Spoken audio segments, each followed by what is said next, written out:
What's going on, guys? Welcome back to United View. Hope everyone is doing very well. Welcome back to another edition of Trafford Talk.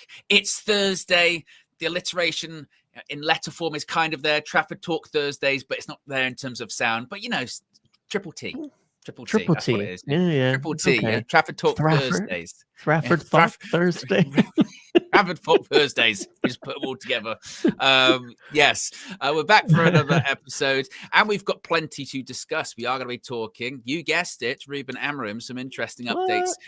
I know. I thought we'd do a bit of a curveball this evening, something different. Something new, yes. huh? Yeah, exactly. Exciting. Something different.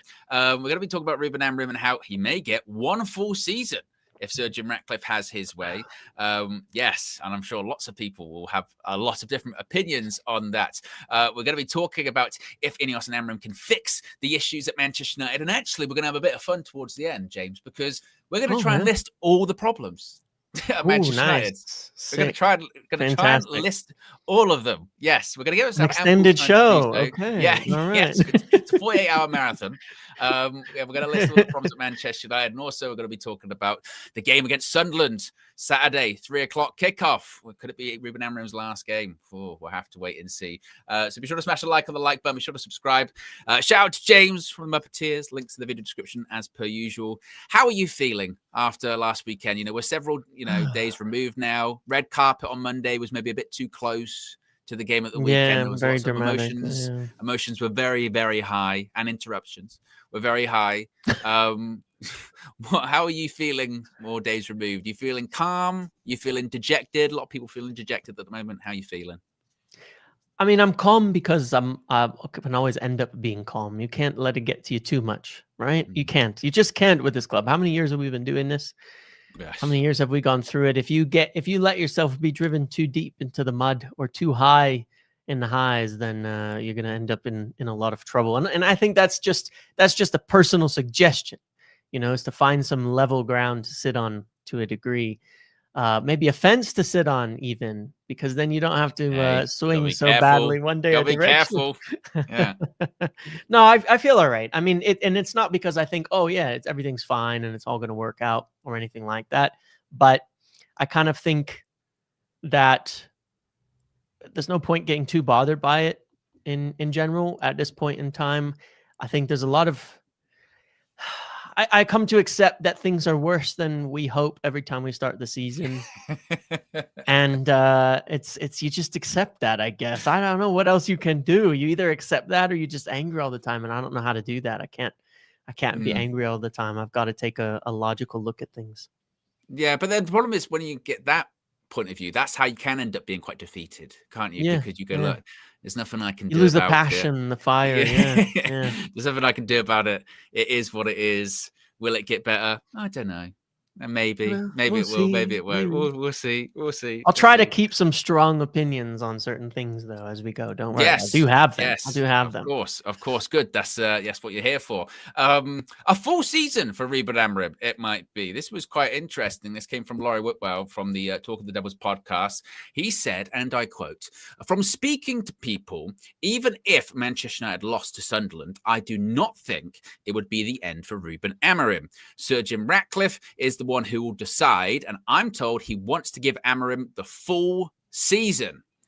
Now, this, of course, will naturally lead to a lot of maybe meltdown, going, full season? A full season of this?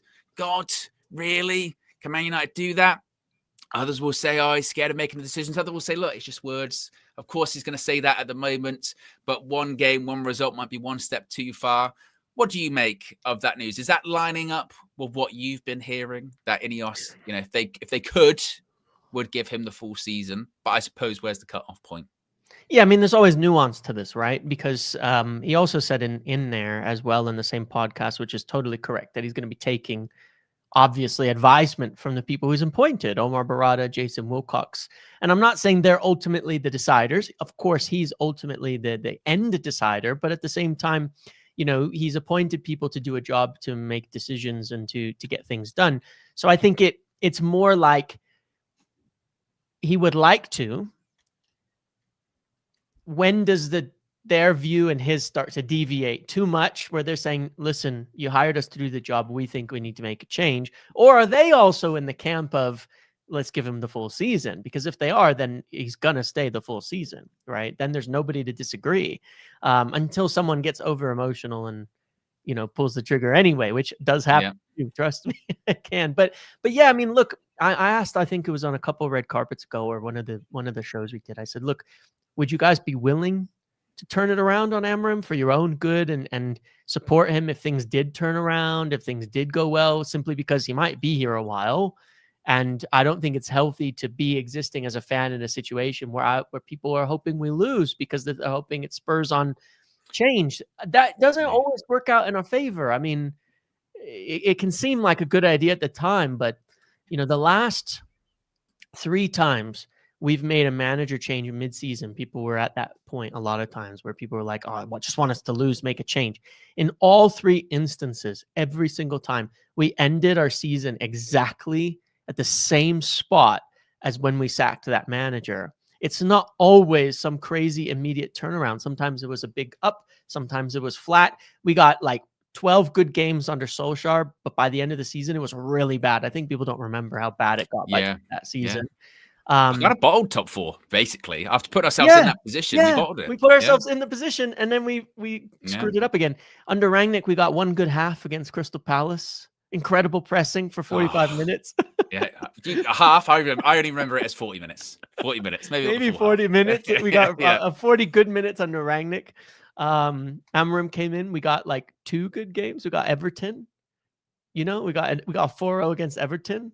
We beat City away. We got a quick first goal against Ipswich, and everyone was like, "This is it. This is oh my goodness." And then it went really bad, but it doesn't change that much. So I look at it and I go, I just don't want people to be in that position, regardless of your view on Amorim.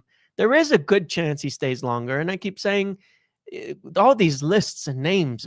I'm sorry, it's bullshit. Because when the owner is saying, "Hey guys, I want to keep the manager for longer," and the guys within the team are saying, "Guys, let's see if we can turn this around," there is no list. There is no list. There is no names. There's just sharks in the water. They smell blood, and they're doing their jobs. The agents, the coaches. Glasner, we know that he's got we'll get into it obviously, but we do know that these guys are looking for next steps, and some of those things kinds of happen.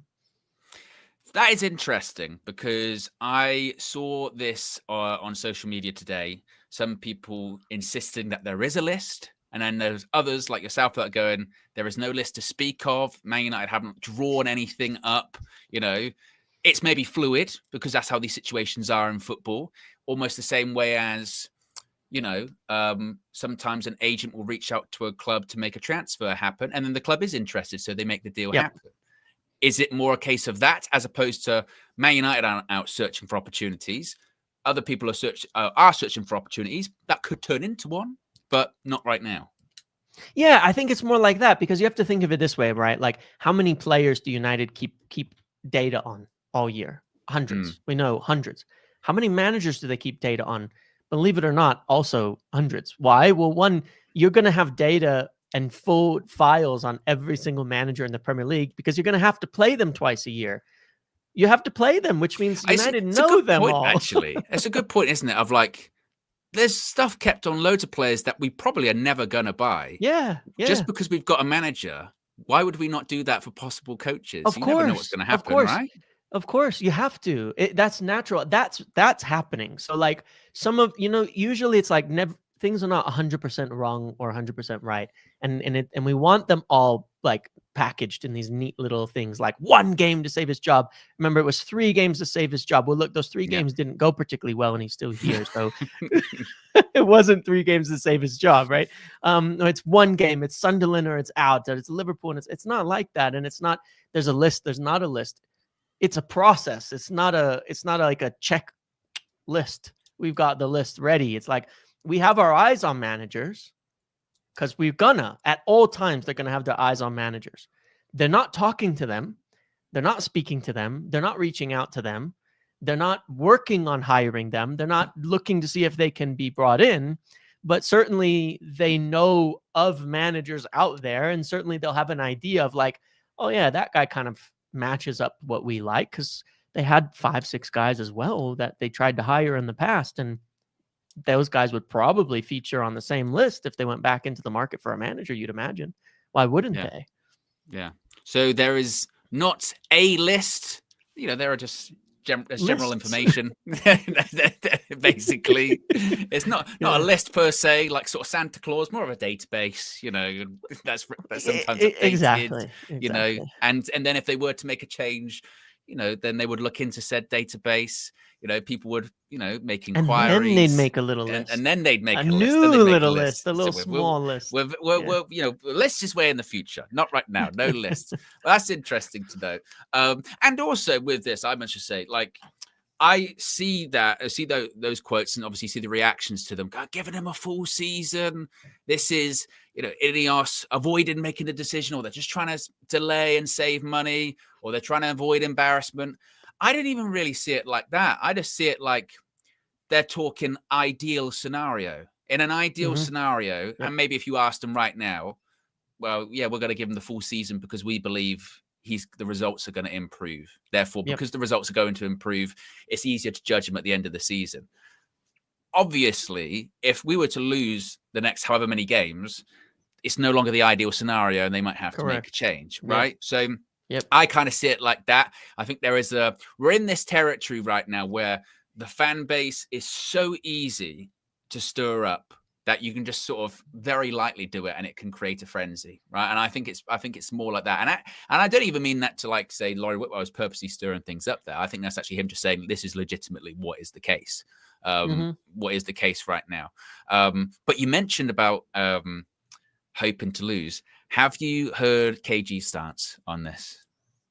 I haven't. I've some people have mentioned to me, and I've not wanted to get into it. He said on Tuesday's Flex and KG show that he wants Manchester United to lose against Sunderland at the weekend, because if we lose, like, it's a quicker way to get Ruben out instead of, winning. Then that delays it. It delays the inevitable anyway. So you might as well just do the inevitable and lose. Losing would be a good thing. Can you subscribe to that theory? No. Not even a little agree. bit. Like, I just can't. Not even a little, because I don't think it. Part of it is that losing is bad. Okay. Yes. Like, losing is bad. I tell you what, you've come with some groundbreaking news and insight to this stream. Losing is bad. No, but look, it is. But it's like, it's bad because we don't want to lose. But it's also bad because it doesn't actually help. Like, I really think people get sucked into a trap of believing the minute a manager changes, everything changes. And there's not actually tons of evidence to support that at all. It's like more losses, another sacked manager. What if the next one is this or that, or they don't get along? What happens to the players? We already have a group where factually a number of them, every time something goes a little wrong, they break. They get heads down, all of this kind of stuff. It is the case. It happens with a lot of them. They've been through a lot of failure. They fail again, and another manager is sacked. It's, if it's summer, if it's like the last game before summer, and you're like, well, we lose, whatever. Just, we're going into summer. We can replace a lot of people. We can do a lot. We can't do much about this if we lose with the squad, with the team, we can't. And we still need to be in a good place in the league either way. We need to be in a good place in the league either way. We have to. It just has to be done. So we have to be there. We should never lose. And it's like, why? But anyways, it's like, wouldn't it be best if he turned it around, whether you think he will or not? It would be best if we don't have to change and he turns it around, for sure. 100%. That's the best outcome. Yeah, I agree. That's absolutely the best outcome. This is why whenever I'm sort of negative and say that, they should make the change or he should go, it's one of those situations where you don't want to be proved right on that. You want to be proved wrong. That's like, we've mentioned this before, when we lose a game, but because someone's had their point proven, they come up to you and they go, hold that. You go, we lost. You just lost. Are you a fan of this team? We all lost. Sending me comments, your manager's losing games. No. Hold on a second. He's not mine. I didn't hire the guy. Okay. I want the team to be successful. Come on. You flew to Lisbon with Omar. You're on the jets and said, right, we're going to go get Ruben. No choice. It was me. James was in the meeting. That's what happened. Your team lost. Our team lost. Our team lost. Absolutely. Unfortunately lost, Absolutely. The Pope says, guys, I told Amorim to change his formation, but he refused, sticking to his word. He said he wasn't going to change, even if the Pope asked him. Marcel confirmed last night on the Full View that he was at the Fulham game. He actually was sitting very close to Ruben Amorim and shouted at him to change his formation. And he was shocked that Ruben Amorim didn't change his formation. He said, I said, Ruben, 3-5-2, 3-5-2, and Ruben didn't change it. I went, that's weird, Marcel, considering that he said he wasn't going to change for the Pope, but we know Marcel's on a different level. Kristen says, thoughts and prayers to the Jewish communities affected from the attacks in Manchester today. Yom Kippur, yeah, absolutely. It's really, really horrible news about the attack in Manchester. So obviously thoughts with everyone involved and affected by that. It's really, really tragic, particularly on a holiday like that. G15 says, one more season down in the championship. Well, that's kind of the form that we're on. But okay, right, let's stick in the hypothetical here. Let's say he gets the full season, Ruben Amorim. The next question comes, if he is giving that time, regardless, can he fix things? Can Ineos fix things? Can they turn things around in that period of time? Because there's quite a few different schools of thought here. There are some of that are like, nope, look, we've seen him for nearly 50 games now, whatever it is. It's not going to turn around. Even if last season was last season, this season's nothing's changed. There are others that say, actually, to the end of the season's almost too short. It's going to take even longer than that. The issues are so deep rooted. So that maybe is where it goes on Ineos. Are we at a point where things can even be fixed, or the problems that nuanced and multiple? I think they can. I'm not saying I think he will. I think there are common sense things that can be done that could fix and improve the results. And can get wins. I mean, it is really, really funny. I was thinking about all these little stupid margins, and people are going to be very unhappy with this comparison. But Solskjaer lost the Europa League final on penalties, and that severely affected the feeling of him the next season. He used to talk about fine margins. Eric Ten Hag kept his job because after bottling a 3-0 lead to Coventry, we won on penalties. And there was a toenail offside, right? On penalties. Right now, if 3 different penalties had gone a different way in just 6 games, it's crazy the amount of impact these penalties have had. Bruno missing 2 and Cunha missing 1 that would have ended the game against Grimsby. Not that makes that not shambolic. We'd be in that competition still and having recovered from a near horrible defeat, and we'd have these games. Now, that's not an excuse, but the reality is those are fine margins. To me, the margins have to be bigger so that you don't lose by fine margins. That's my personal argument against the fine margins aspect of it. You need to make the margins bigger so that you don't actually lose based on those fine margins. But at the same time, it means that the margins are small enough between some results and no results that I do think some common sense changes and improvements would result in changes. And so for me, it's like, will they do it? Will he do it? That's the biggest question. I don't believe he will at this point in time. That's why I said I've lost belief in him too and turning it around personally. But it's not that I don't think those things can be changed. I think they can if someone wanted to and if someone was able to recognize it. The squad is definitely better than what we're seeing. So clearly something can be done to get a better result out of it. Yeah, I agree with parts of that. I agree with definitely. I know that people like to sort of say the players are awful and actually they're not better than 14th or 15th. I disagree. I disagree. I think that they obviously are. We've seen you know, Brian and Boomer and Mateus Cunha have fantastic seasons. You know, In the come in, Prem, they're so, struggling yeah. a little bit. So, you know, they have shown it. And actually, on top of that, when they do go elsewhere, they do sometimes better. So they are better than what they're showing at Manchester United. So I agree with that. I think there's a danger when we go into the fine margin stuff, is that I've dubbed it before hypothetical FC, where we start focusing more on what could have happened as opposed to what did happen. You know, it's like it's the XG argument, isn't it?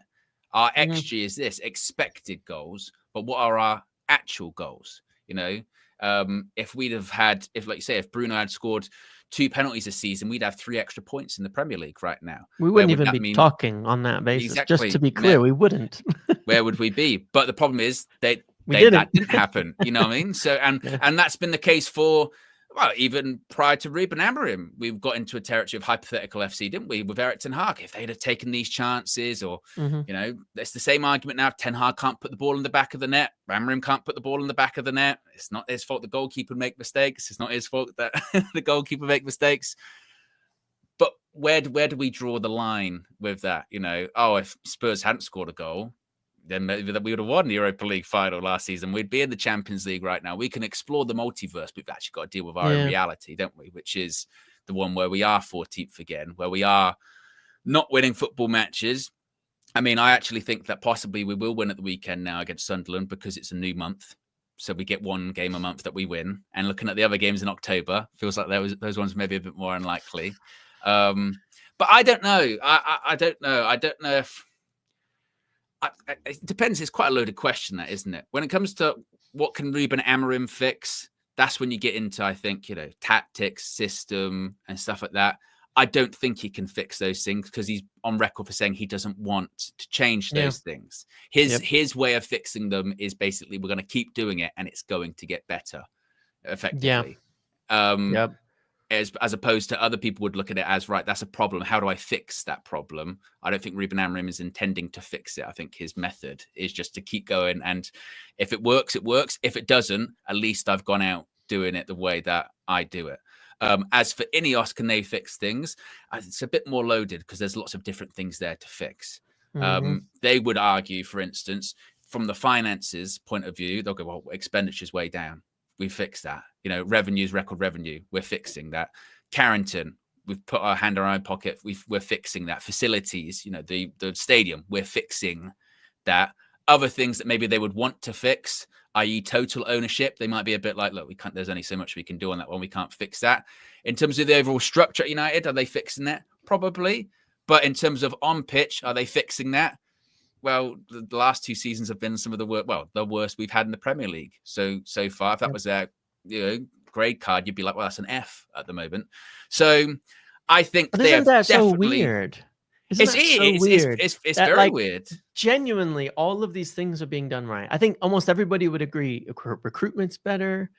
Things are better. Look at our injuries. They're practically non-existent compared to previously. Recruitment's being argued. Charlie on the Full View last night was saying this. He's basically trying to say now, actually, if you look at the summer window, maybe the summer window in hindsight isn't as good as we thought it was, because on what basis? Sorry, giving it. Basically, they're sort of saying that money that was put on, say, Šeško, if that was put on a midfielder, would we be struggling as much now with...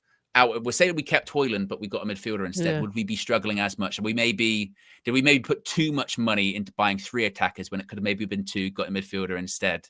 And if we do make a change, we don't really have many left wingers now. You know, how adaptable are we? Looking maybe a few steps ahead. To I mean, I think that's part of the issue, is the short-term view versus the long-term view of things.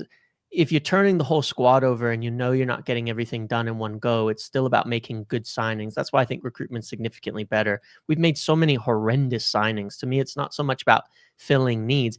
I don't think we are far enough along to say we can just fix 2-3 things, because we look at it and we go, well, yeah, you could say we could have got a midfielder, and then we'd be short a striker, and we'd be talking about that later, and we're saying, well, that's the reason we can't score goals again, because now we don't have a striker, because nobody's in the box. And then we might be looking and saying, well, shit, well, if we bought that midfielder for 100 million, would we have gotten Senna Lammens, because we didn't have the money to also get a goalkeeper then? And Lommans hasn't started yet. He needs to.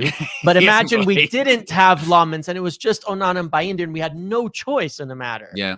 We'd be having it gets very circular. And I think the part where the recruitment is for me 100% improved is the signings we're not making. The disaster ones that are like old players on huge wages that are coming in and screwing everything up for years and years and keeping things down. I mean, even now, one of the reasons we didn't get a midfielder is because of Casemiro and the amount of money that's committed to him. We're still paying for that mistake. We're still paying for that level of bad recruitment. So there's a lot of ways that it has to be looked at, I think, in the short and long term. In this season, would we be better with a midfielder and not a striker?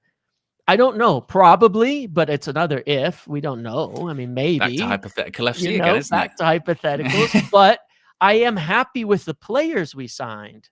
Whereas very often you look and you go, too many seasons, like, why the fuck do we sign Mason Mount and then he can't stay on the pitch for one game?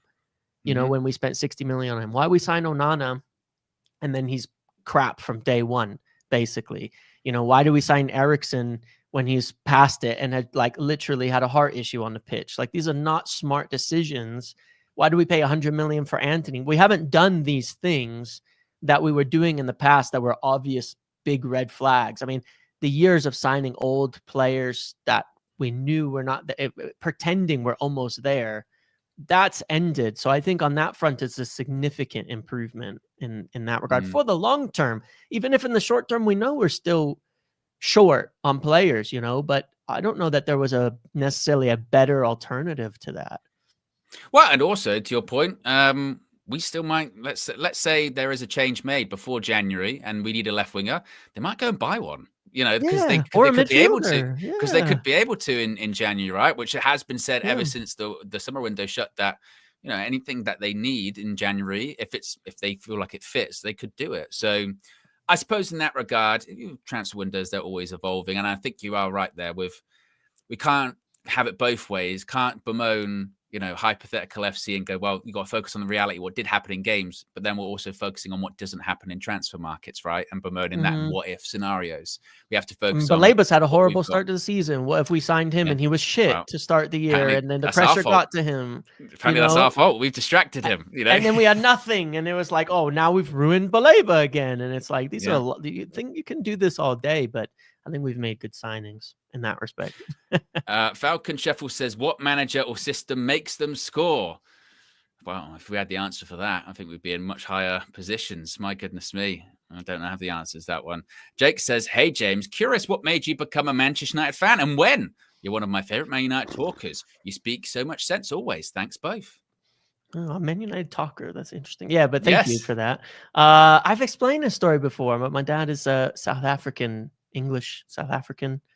And so he got me into it a long time ago. And when I was watching the English national team, the United players were the guys who stuck out. And then I kind of went via that way, which is probably a bit of an unusual path. But, you know, there was Beckham and there was guys like that. And that pushed me over in that direction. So it was a long time ago. I mean, the 90s. It was the late 90s, maybe 2000, around then. It's hard to watch United back then, but I got enough as I could. Yeah, that is the other part of it that we don't think about, or I certainly don't. I guess as much. We're obviously over here in the UK, we're very lucky. You know, you can get it, but for a lot of like international territories, it's not always the case. That was easy to watch. You know what I mean? Or you know, it depends what agreement they had in those countries or what have you. Very interesting. I mean, for me, my origin story is just. My dad supported United, didn't have a choice. And that was something I was very grateful for growing up when we're winning all the time. I'm going, I'll tell you what, Dad, I'm looking at him going, you're a bit of a glory hunter. He's like, no, we used to be really shit in like the 70s and 80s when he was growing up. He's like, no, we weren't actually that good. And I'm like, whatever. He's like, Liverpool used to be good when I was growing up. I'm like, whatever, Granddad. Liverpool, they're shit. Fast forward like 10, 15 years later. Yeah, it's all back. It's all back. Yeah. I'm telling people, my like nephews, next generation, hey, Man United used to be good. Oh, we used to win every all the time. Every year used to win the Prem. They're like, whatever. I've never seen it. Yeah. That's I that's used the to do the reality. thing where you'd yell out the player's name when you're shooting, and people would go, "Who the hell's Rooney?" When you Yeah. in America, right? Like, because nobody had any idea, and we're like, "Who the hell's Rooney?" You know. I That used was good to, times. because I played in goal. I used to get the goalkeeping shirt every year. Used to get a name on the back of it. I could be very proud wearing a Van der Sar shirt or a De Yes, you Gea could. shirt or whatever. A couple of years was a bit dicey. I got a Roy Carroll shirt. Wasn't ideal. But now, God, if I was a kid now, I wouldn't get an Onana shirt. You taking the piss? Could you imagine? Imagine I showed up to football training. Oh my You know, God, it's so would that be? funny. They did an event over here in Chicago, with all these kids, and we have footage of it. You guys have footage of it on the channel as well. They love Onana. The kids Really? were singing for Onana the whole event. All these kids, like between ages of like 5 and 10 years old, screaming and yelling for Onana. Onana was there, Hoyland was there, Shaw was there. Not the most illustrious group of United players, mind you. Mm. They were singing for Onana. I have no idea why to this day, but they loved him. They were chanting his name and singing the whole time from minute one. Yeah. I Oh, don't maybe know. there you I don't know go. how that Just a happens. big, I don't know. big following, big Chicago following Yeah, for apparently. I don't Andre know. Onana. Be sure to smash the like on the like button if you haven't already. Let's see if we can get 300 likes. Be sure to subscribe as well to United View. Right, so we had a chat this morning, Flex and myself on the Morning View, about the problems at Manchester United. What are the problems at Manchester United? Ruben Amorim, is he the problem at Manchester United? These players, are they the problem? Because this came off the back of last night. Rasmus Højlund, 2 goals in the Champions League, player of the match. A couple of weeks ago, Marcus Rashford, player of the match in the Champions League. Last night, gets an assist. Anthony Elanga, last night, player of the match for Newcastle in the Champions League. And it led to the conversation as clearly there are problems at Manchester United. What are they? What are these problems? Let us know in the chat as well, because obviously it's not just one. It's easy to point to. Obviously, if you probably go the biggest, you go Glazers. Biggest problem at Manchester United. If that's fixed, lots of other things probably get fixed in a domino effect because of that. But what other, maybe more sort of smaller problems are problems at Manchester United that genuinely need to be fixed before we can be properly successful again? Yeah, I mean, I have to give pushback on the idea of all these players being so successful too, because I think it relates to a problem, which is that one, the spotlight and the standard at United is much, much higher. It just is. Even when we're shit, it just is. And that is a problem to a degree. Yep. Rasmus Højlund will get all this praise for scoring 2 goals. He did that for us too, by the way, in Europe, in the Champions League. He did that for us. Same thing, same goals.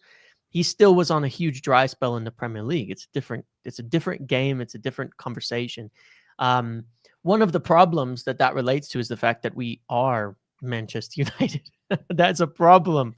You talk about the way that teams play. Okay. Teams are allowed, when they're not Manchester United, to sit deep, to play on the counter, to do different things. At United, you're not allowed. People are going to be on your back from minute one if you play a certain way. So you got to eliminate tons of the styles, and this affects players in so many different ways too, that tie into it. And I think that's one big problem. We are Manchester United. The pressure is extremely high, and what I think that means is that you have to probably be better at United than you have to at other places. Rasmus Højlund has been poor in Serie A for 3 or 4 games. You don't hear about it because he scored those couple of goals, and then you get a narrative that it's all good and it's all okay, and everything's fine and all of that.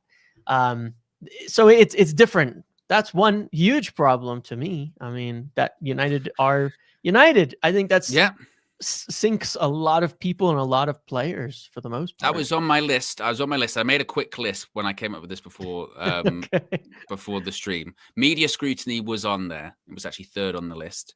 But now it's just made me think with the media scrutiny. Is that also how that's handled a failure at Manchester United, right? From a club perspective, they could maybe be a bit more strict with the media and not allow those kind of things to get out of hand, right? Because I look at other clubs and go, okay, if that, I think it was Wayne Rooney was doing his podcast today, and he was talking about Arne Slot and how he set up his team against Galatasaray, and he said, if that's Ruben Amorim, he gets slaughtered for that. Yeah. Is it then on Manchester United to, when things like that do happen, or media does take things, really out of control, can they get a better grip on the narrative? I wish they would. They handle that.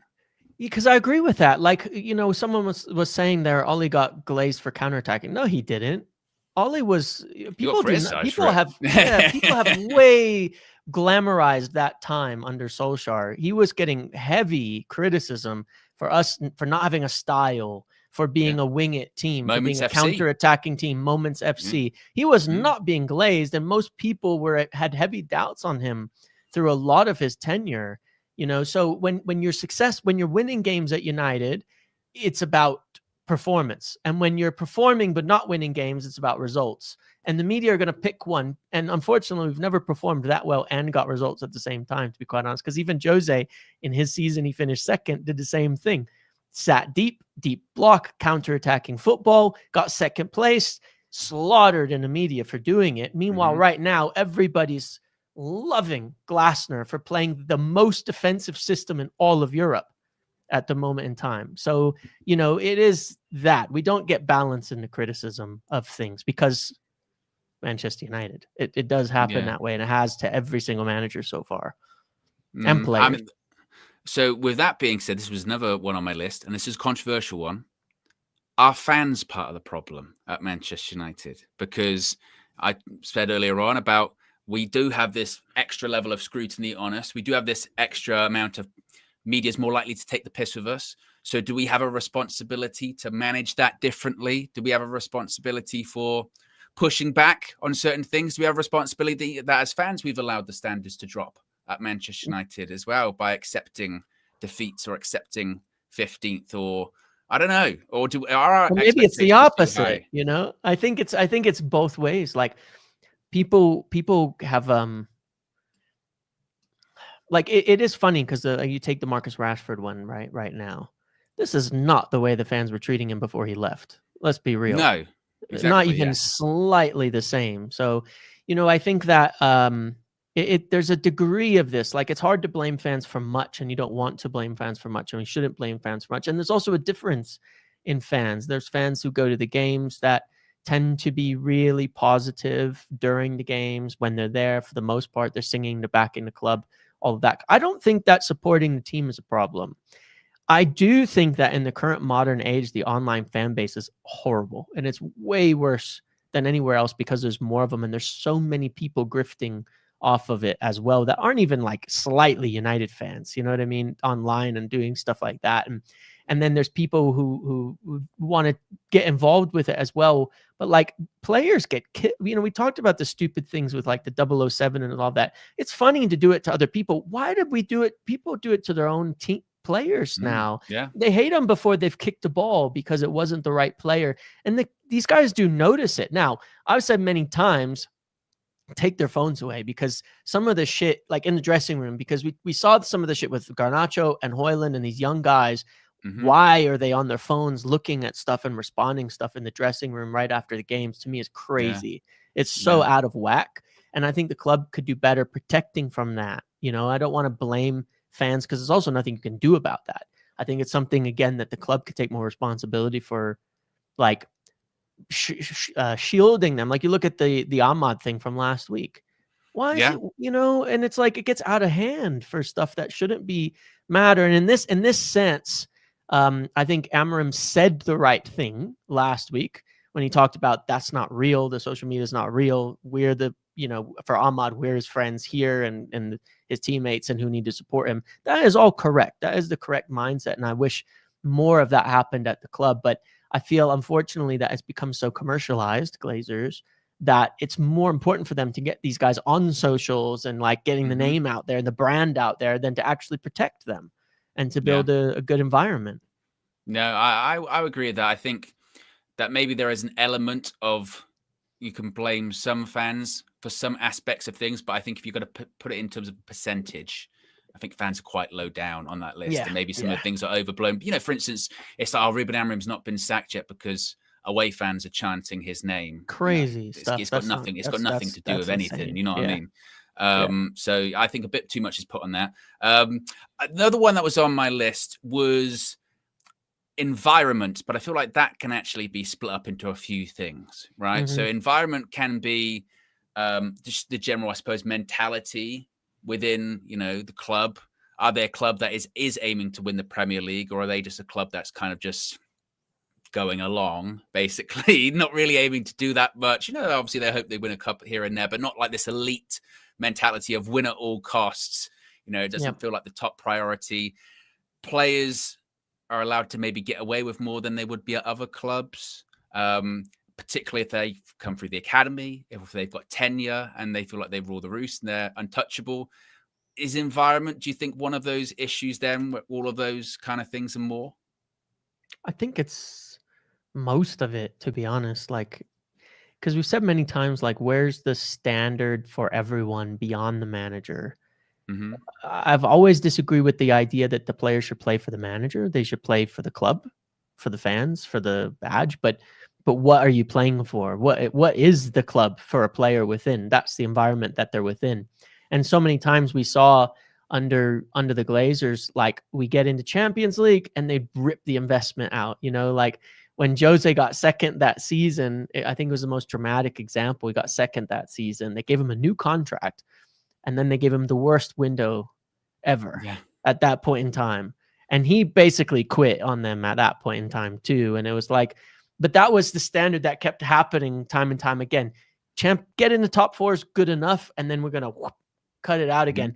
And even then, getting into top four is very different than getting to a title winning team. That's why we kept buying all these older players, and like, we'll just get a year out of them and that'll help us get back into Champions League. And then they're on the decline and we're paying the bill for it. But the standard within the club to be competitive, and the goal has never been to be that good again. It hasn't for a long, long time.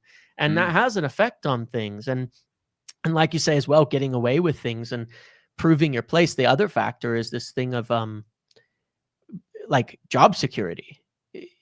You have job security if you're a player for United, or you have for the last 12 years. Yeah. I mean, how long do some of these guys last when they're shit? When you look at City, they'll sell someone 6 months later if it doesn't work out. It happens all the time.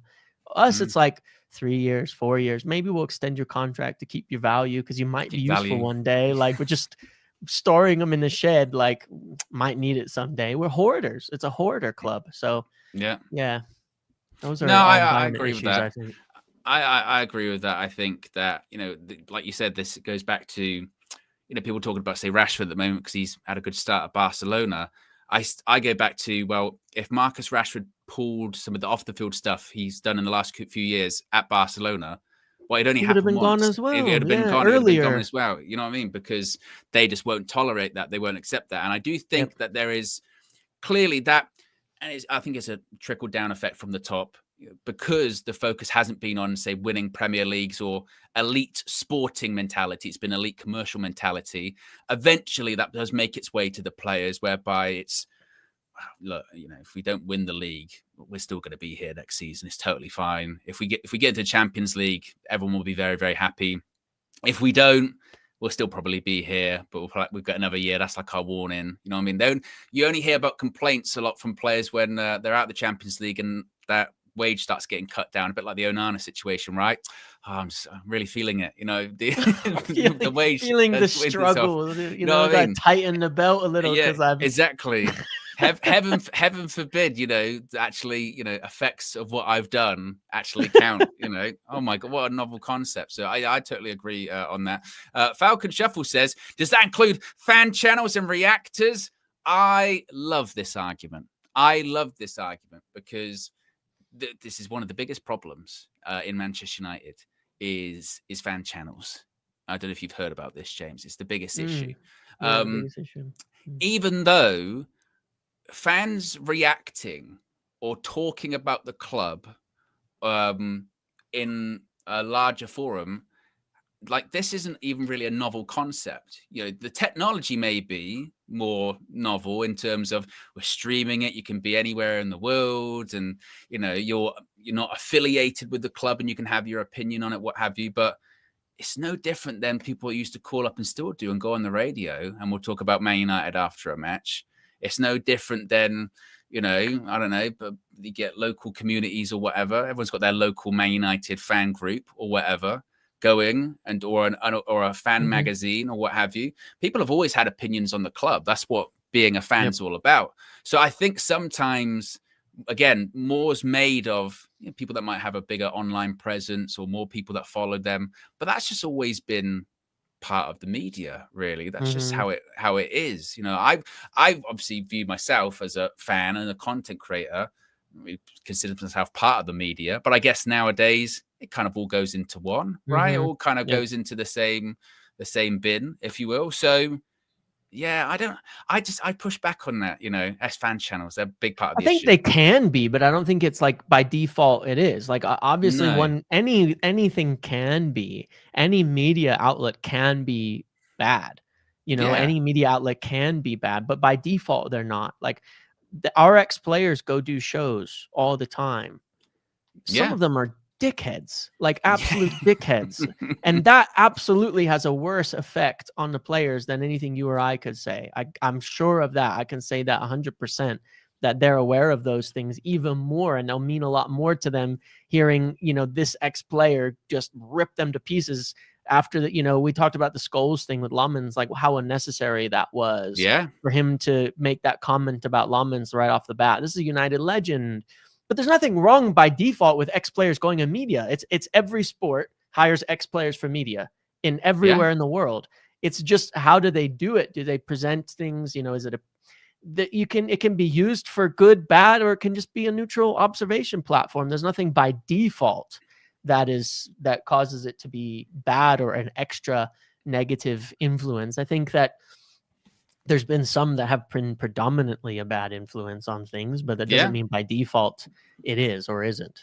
Yeah, I think, and also just the method of delivery is a bit different, isn't it? It was back in the day, you only had 3 or 4 channels on the TV, so you would probably hear it from, like you said, ex-players or sometimes fans via that. Now, there's an abundance of different ways you can get your information or get your content. So maybe it's just because it's so oversaturated that people, if you're in it, because the way algorithms work, it can feel like that's all you're hearing is fan channels or whatever. But when you go outside, it's not. It's definitely not. And I think most fan channels are way better than spending 10 minutes on Twitter. Like, way better than spending 10 minutes on Twitter. So I would argue social media is way, like, as a thing, is a lot worse than just like fan channel type of content. Like, way worse. Absolutely. Falcon says, if we're aware of that, shouldn't fans temper their emotions when online? Surely we can protect them. I guess them being the players as well. They're ours. Yeah, but the problem is, Falcon, everyone's different. How do you, you know what I mean? People are emotional by nature. By nature, everyone's got their different beliefs and thresholds when it comes to that. Some people will be incredibly reserved because they'll be like, well, I don't want to shout into the void of social media or being online. Some people are like, that's what I've got to do. I have to. That's how I'm going to get it out, is by doing that. Everyone's different. Jake says, James, a large portion of the fan base feel there is no evidence to suggest Amorim improve things. How do you see it? What positives are there for you? How do I see it? I think there's evidence of things that have improved. I do genuinely believe that. But I don't think he'll turn it around at this point in time. And in terms of my opinion, as I said, I don't think they will. In terms of the positive, I think that United have moved away from being a deep block and counter thing, which I do think is important. And I think it's one of the reasons we struggle, is we've done that for so long. And if you look at where a lot of our errors are coming from on the pitch, it's defenders who have spent the last 4 or 5 years, Shaw, Dalot, Maguire, etc., playing in a deep block team. And I think that's one of the biggest reasons they're floundering so much in this, when you see guys like De Ligt who are thriving individually because he comes from playing with proactive, aggressive teams and things like that. I've just wanted us to move away from being that deep block counter team. I'm one of those people who has a problem with United can't play a deep block. I don't want to see it because that's not what I watch football for. But that's one of the things I see as a positive. I also think we do make a lot of attacking chances that were just horrific defensively, and personnel-wide choices I think are the worst things there. But I see things that I like and things that I dislike, but that's different than, I guess, evidence that it's gonna improve things further, which I'm at the moment. I'm not a believer that if you keep doing the same thing, something's going to change. I think change begets change. And so until I see change, there is no evidence that it's going to get better. Things don't get better on their own. You have to do something to make them get better. Yeah. And every time that there has been an opportunity to prove things have changed, we failed at that. For instance, that's why that Brentford game was so important at the weekend, because that would be back-to-back wins. So something we haven't done. That's a metric you can look at and go, right, that's not been done before. That is improvement, but we can't do it. And I think any improvements that people are pointing to at this point are getting more and more insignificant. You know Agreed. what I mean? So yeah, I don't see it. Falcon says, I didn't ask anything about level of influence. Well, you mentioned about fan channels and reactors, and my point was people have reacted to football matches since football matches started. The medium's just different, and also people are going to react. You know what I mean? What we doing now, right? Games happened. Until next week, you know what I mean? People gotta talk, aren't they? Glenn C says, until about 2018, the club used to allow phone-ins on MUTV. I remember some of the stick Lee Macari and Paddy Creran used to dish out after the games. I remember that old MUTV back in the day used to be very, very odd. They used to have certain programs where they would openly discuss like transfer rumors and stuff like that. And just felt like, from the Man United equivalent of like state television, this is very, very weird. You know what I mean? Yeah. Very odd, particularly considering like Roy Keane, like the end of his tenure is directly related to him slagging off his teammates on MUTV. This just is wild. Some of the stuff used to be on MUTV is crazy. And very quickly, before we wrap things up, of course, we are playing Sunderland at the weekend, 3:00 kickoff on Saturday. Is there any chance this is Ruben's last game, James? Because there's so much chatter about, what if Ruben, he's got to win this game, otherwise he's going to lose his job. There are others that are like, myself included, that are a bit like what Laurie Whitwell was saying there. Even if we lost against Sunderland, I think we'd have to lose quite decisively and heavily for something to happen with Ruben Amorim, I think. Yeah, I think people will look at things in want things in neat and tidy boxes and all of that, but it's not, right? So no, I think it's very much depends on what occurs there. For me, I want things to turn around. I hope to turn around. For me, it would be a big I think what happens in that game, how we line up, how we set up, how we perform means a lot more for his future than, whether we win or lose it. Because winning the game, but it's the same thing we've always done, isn't actually going to remove the pressure from him at all. Winning one game is not going to remove the pressure anyway, but winning one game doing the same thing we've always done, where we know we could win at home, isn't going to change much. Losing in the same way is going to say, hey, we've not done anything at all. So I think it really is complicated to answer that, like the nature of it. You're asking about, because at the end of the day, it's going to be decided by 2 or 3 human beings that are also capable of changing their opinions. They're not robots. Yeah. It's very true. That's what I think. I think that there are quite a few, the answer to that question really is, there are quite a few outcomes on Saturday that are quite irrelevant to him losing his job. So like you said, if we win that game, obviously then he's not going to lose his job. If we draw that game, probably not going to lose his job. If we lose that game, most of the losses that could possibly happen, he probably wouldn't lose his job. It would be only if you lose 3-0 or 2-0 and it could be really, really bad and there were 2 goals in 10 minutes. You know what I mean? There's a lot of different context there.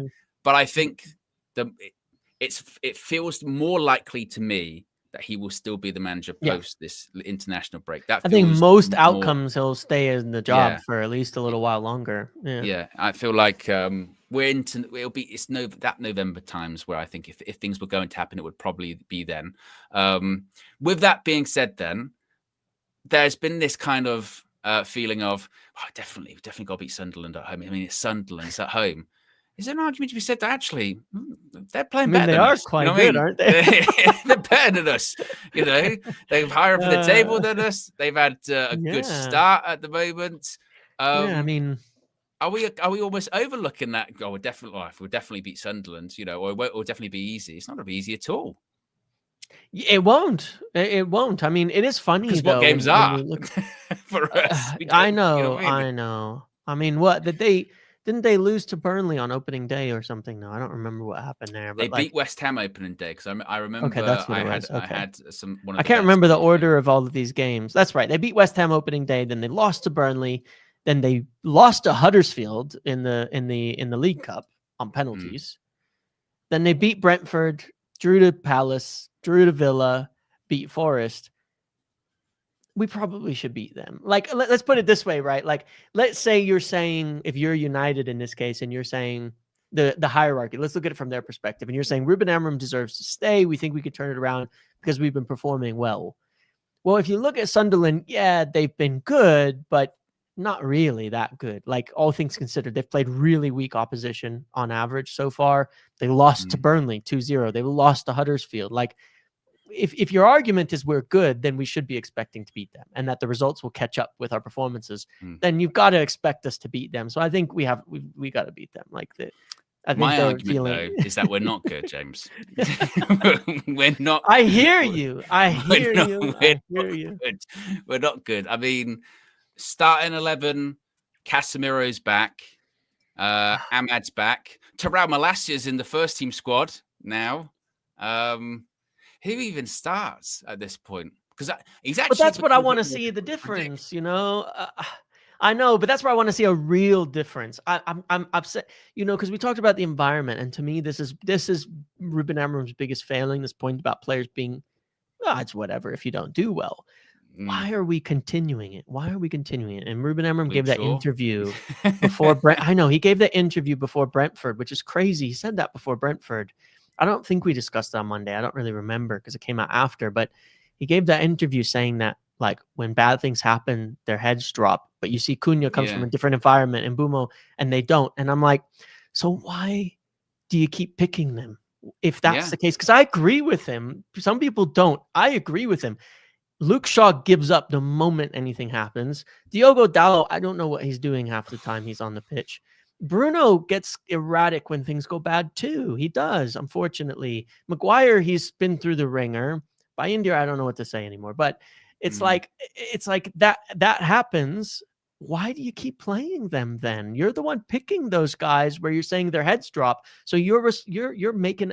I want to see dramatic differences on that team. I would rather see young players than any of those guys, and I think that's something that would give Amorim more time in the lineup, starting Aiden Heaven and Lenny and De Ligt together, starting Ahmad, starting Mainu in the middle. Give us something and them something to fight for. Guys who want to fight for their place, they don't have it just because they've existed for 10 years at Manchester United or 5 years at Manchester United. Like, make them earn it. You know what I mean? Yeah. And also, I suppose for someone that's big on, he's shown like there are consequences, you know, with Rashford and with Garnacho. He's also kind of not big on consequences. Right. Weird. It's what's the word for it? It's like incongruent. Yeah. Why for some but not for others? I can't match up this here. For sure. Like I said, he can have stinker performance. Doesn't matter.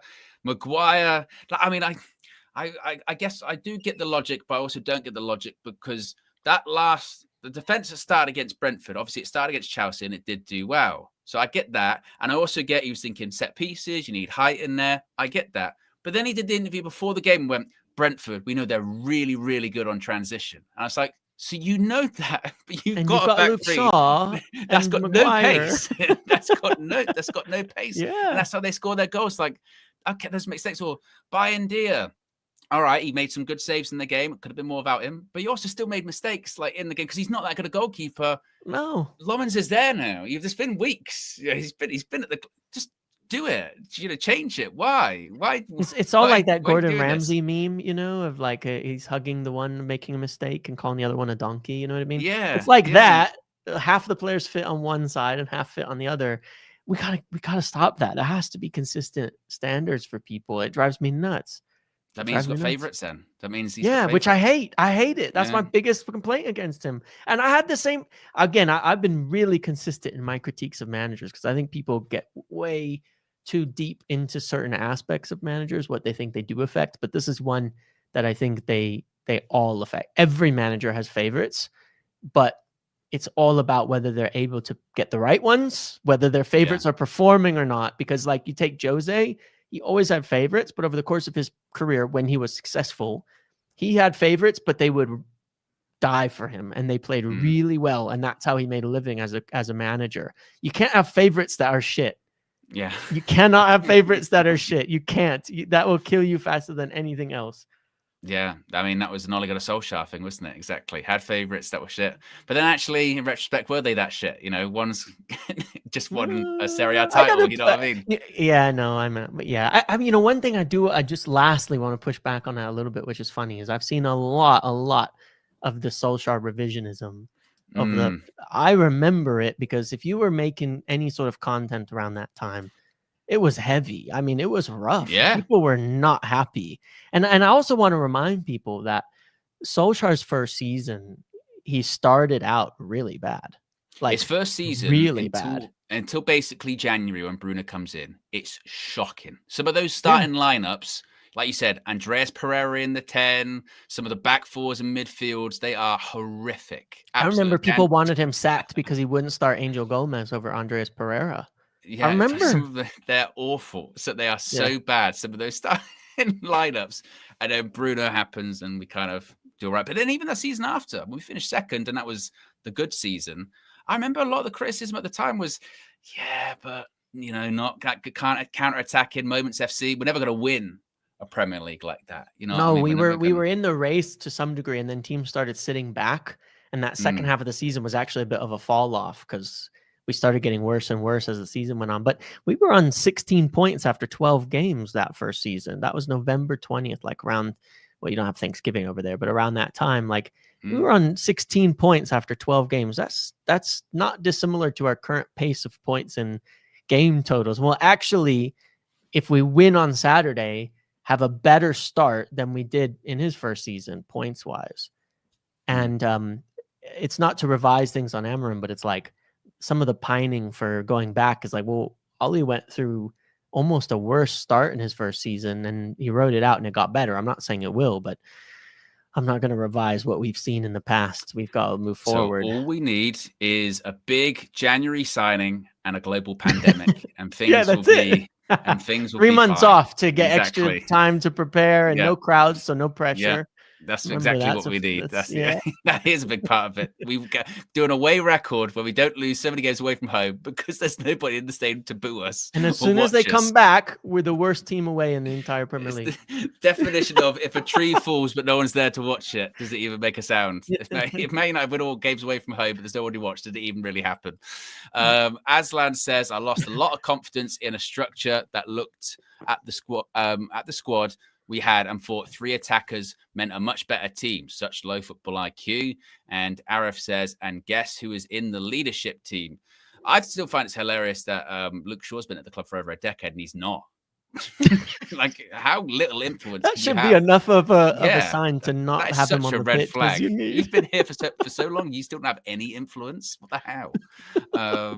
My goodness. But there you go, guys. Be sure to smash the like on the like button. Be sure to subscribe to United View if you are new. Be sure to show some love to the Muppeteers as well. Be sure to subscribe. Links in the video description below. We'll be back tomorrow morning, 9 a.m. and then Trinity at 4 p.m. Actually, all 3 of us are going to be there. So James has a Friday off. Yes, it's going to be all good. And then, of course, Saturday, it's match day. I'll be live to do. Is it even earlier, by the way? Is a noon kickoff? Or am I wrong about the time? 3 o'clock kickoff. Okay. Yeah. So what time is that for you in the morning? What time is that for me? Like 10? or 9? Yeah, it's 8 o'clock for me too. It's 8 o'clock. Okay, 8 o'clock. Oh, Yeah, not still, terrible. yeah, not It's terrible. better than 5:30. 5:30 was. Yeah, to watch us lose against Brentford 3-1. But you're not dedicated. You're overseas fans, not dedicated enough. Not real fans. Anyway, guys, have a good evening. We'll be back tomorrow. Right up here. Peace.